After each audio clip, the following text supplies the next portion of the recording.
welcome to the edge. And Mark Twain would say, under certain circumstances, when I was younger I could remember anything, whether it happened or not. That's from Mark Twain.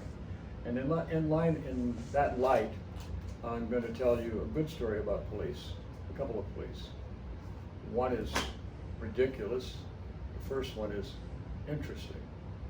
I was coming back from Illinois, avoiding the winter that was trailing behind me, driving at too high a speed on I-75 south of Tampa, cruising right along in a big old station wagon loaded with family and kids. And I get pulled over. Lights get flying, I pull over. And the cop comes, and it's a woman cop. I said, "Sir, would you step out?" she says to me. I said, "Sure." So I get out and I step away. She said, "Would you step away?" I said, "Well, of course." I said, "So what are you charging me with then?" She says, "Well, she's come back toward the police car." So she clearly wanted to talk to me alone. So I don't know if she wanted to handcuff me or whatever. I didn't know what the point was. I said, "So what are you charging me with?" "Well, you're going in excess of 70 miles an hour, close to 75, 78.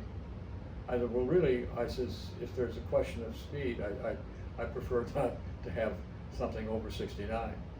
And she laughs a little bit, and she says, "Well, you know, I'll do that for you. I'll drop it to 69, because that is points, and I'll help you with the points." And I said, "But I have one more favor.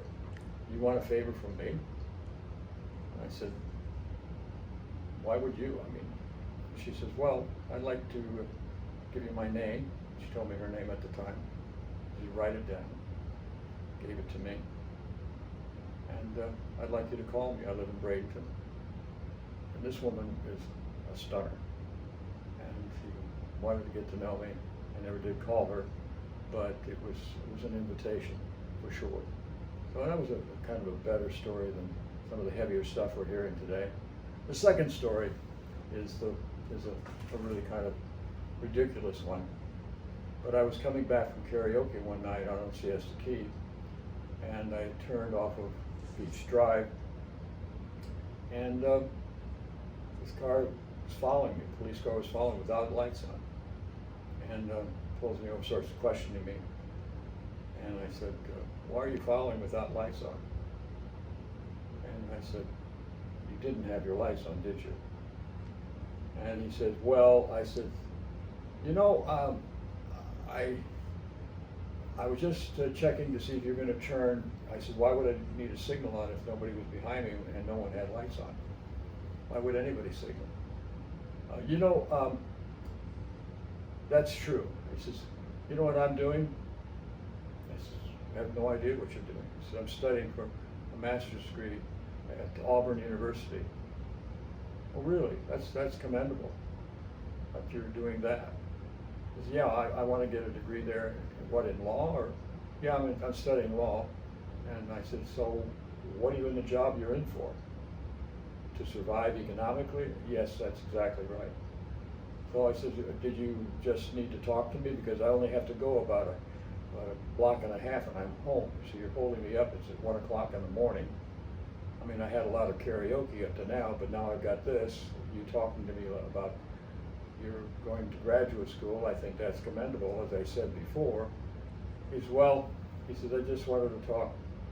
I said, That's interesting. I want to thank you for that." So we have two different circumstances, totally unlike any other you come across. One where you get hit on by a cop in a nice way, especially nice way. And of course the other where you know what the hell the guy's dealing with, what his problems are. So that's why the Twain thing fits so much. When you were young, and when he was young, and they were young, when we were young, and we all do those kind of things. So that's kind of the life side of things, isn't it? I want to thank you, and we'll see you next time.